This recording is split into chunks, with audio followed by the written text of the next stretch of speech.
All right. What you got there? I have one of the best kits we have stumbled across. Happy Bumco. We're going to talk about coffee enemas today. Talking about butts. Talking about butts. Butts and colons. Okay, so we're going to talk about coffee enemas.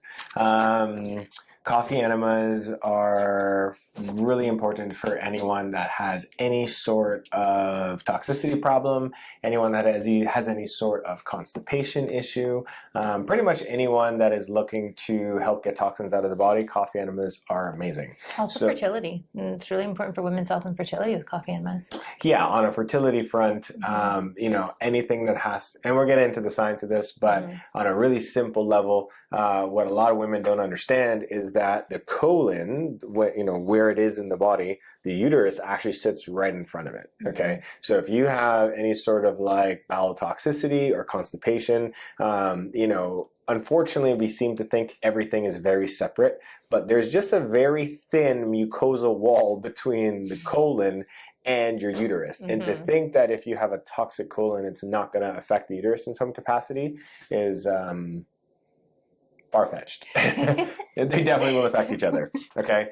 Which is where I see, in clinic a lot, if people have bowel issues, they're going to have hormone issues, bringing up the fertility side of things. Exactly. So if you're watching this, you probably are either uncomfortable with coffee enemas or just want to learn a little bit more as to why we recommend them and why we think they're beneficial.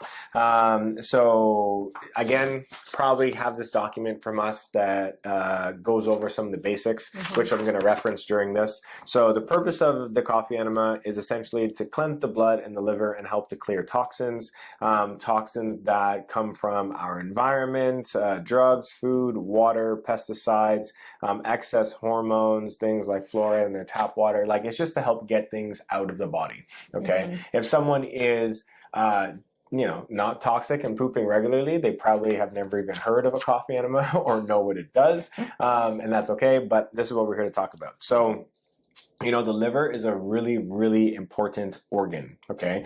The liver can helps detoxify the blood and basically helps to bind those toxins to bile to help get out of the system, okay? The liver has a self-cleansing mechanism, of course, and everything gets dumped in through the small intestine and goes through the large intestine to then leave the body, okay? Coffee enemas are not just for the cleansing of the colon, but do help with the liver immensely, all right? Which is why the hold of this is really important. When we do have the coffee enema in the system, it's really important to hold it for that 10-15 minute timeline for the liver to be cycling through that detoxification process. If you can. If you can. Sometimes it's a little hard and you need to make a quick exit to the toilet, but if you can, it's really helpful. So this sheet does go over some of the physiology and the science behind it, and honestly, you can read up on it a lot. There's a lot of information and research on it. In summary, we are trying to cleanse the blood of toxins,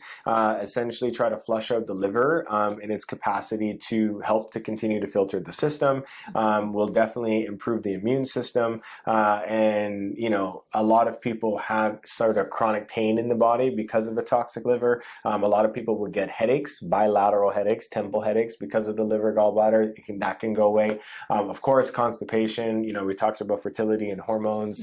The liver and the colon, detox organs, right? So when they're congested, all sorts of symptomology can come up and happen. So we need to support it how we can. So when it comes to clinic, if I give you the recommendation of a coffee enema, the alternative would be something as simple as a water enema. The other thing would be something called a colonic, okay? So colonics are where you go into a center, they have a tube that goes up your butt, water goes in, and usually the practitioner is massaging your guts, and then stuff comes out. You can see it coming out in a tube that's got some fluorescent light behind it, so you can see all the funky things coming out of you.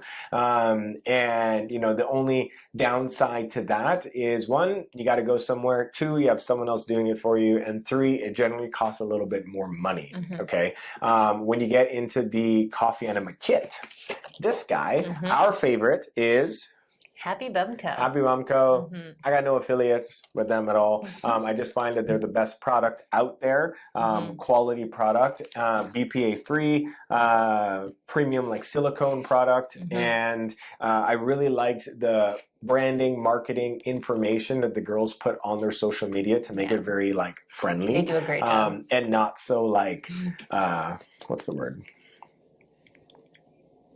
What's the word? I mean, taboo. taboo. I was about to say taboo too. You know, taboo. It's just not so taboo. Okay. So yeah, that would be why I recommend it. Okay. Now, generally, you know, in the world of cancer, they do lots of coffee enemas. They do them every day, to be honest. So when you read up on coffee enemas, you might find stuff on the alternative side in terms of cancer. I think there's a book that I do have listed in here. S.A. Wilson. S.A. Wilson. Oh, here it is. Gerson Therapy. Gerson Therapy, you know, there's a book that talks all about coffee enemas and the importance of it. Gerson Therapy was related to cancer. If you're looking for specific coffee enema beans, that is S.A. Wilson, and you will find that on Amazon. Realistically, you just need any organic coffee, okay? Any organic coffee is good. Please don't use Folgers. You want to make sure you're using organic coffee when doing this. A suggestion that I give to people is, you know, if you're really worried, if you're frightened, if it stresses you out, just start with a water enema, right? So you got your bag, you fill it up with water, water goes into the colon, you get up on the toilet, water comes out, right? Pretty simple. Just get yourself familiar with the process. Yeah, and then you can also progress to half and half, like doing half water, half coffee, if that feels good for you as well too. What I find that I like to do is when we make our coffee in the morning, I'll usually make a little bit extra and keep it in a mason jar on the counter so that it goes down to room temperature, because hot coffee in the bum is no bueno. Not good. So keeping it on the counter until you're ready. For me, I like to do in the evenings. It's like a bit of a down regulation, but obviously pick and choose like what works with your schedule, but that can be a really good idea for just to sit at room temperature. And then when you know you're ready to rock, then bring that into the bathroom.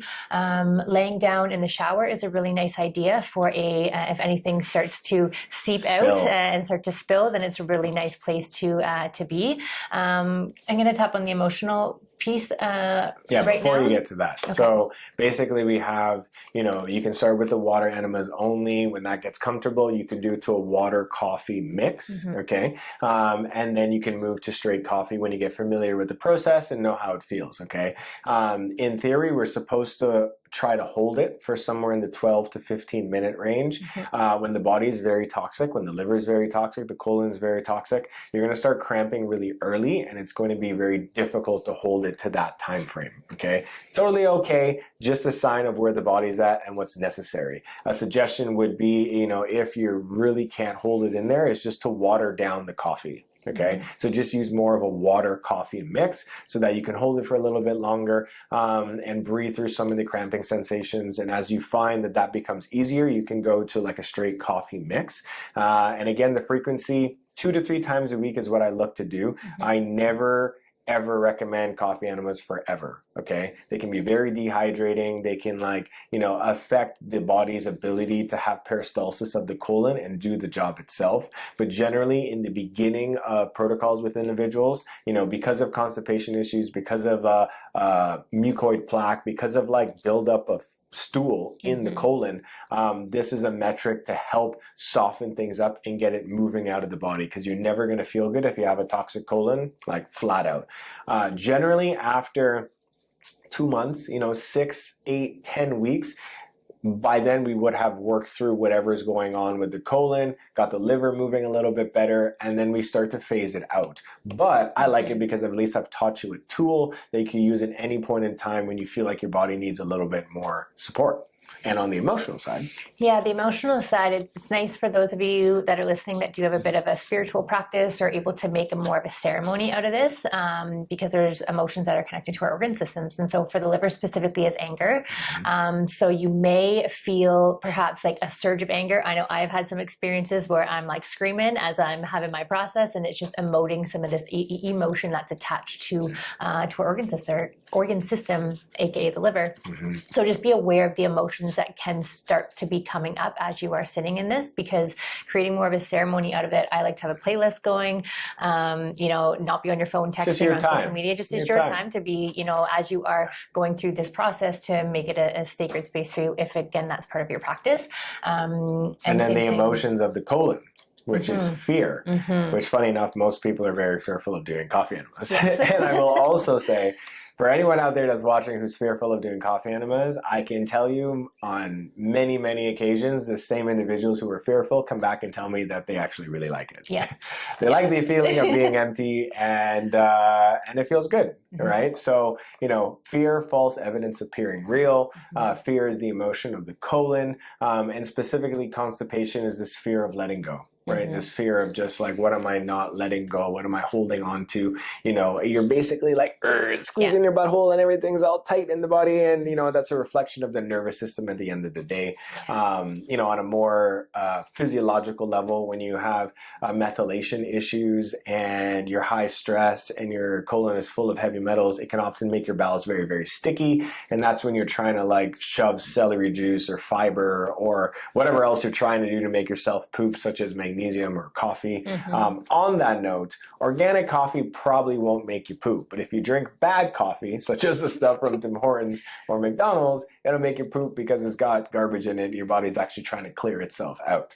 Just a little like side note there. Yeah. Another side note too, but still very related on the metaphysics of this process, is that part of our chakra system, we have our root chakra, and root chakra is oftentimes related to safety. And so for when you are moving through change, whether you're like moving, you're going through big changes in your life, this is actually a really good time to drop into this kind of a practice, because you'll notice that that start to come up more in your life. So just now, letting go. If you say that coffee makes you jittery, okay, this is not the same scenario, right? You're not actually going to get the caffeine hit. A lot of people do feel very energized after doing a coffee enema because your liver just pumped out a bunch of glutathione, and you just had this like toxin release from the body, in which case people can feel very energized. And if that's the case, at night is probably not the best idea. In the morning is probably a better idea. And on the same note, like if you don't get very energized from it and you just find it really relaxes you, which is how Erin usually feels, doing it at night before bed would be a great idea.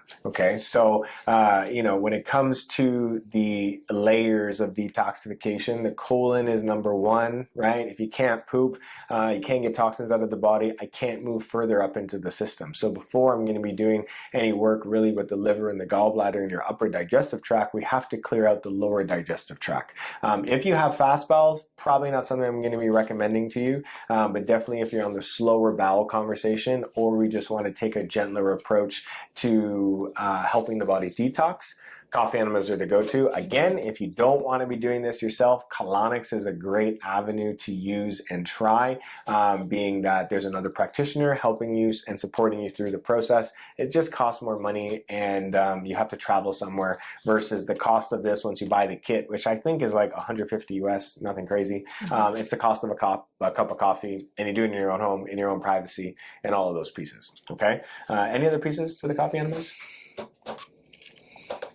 Try it out.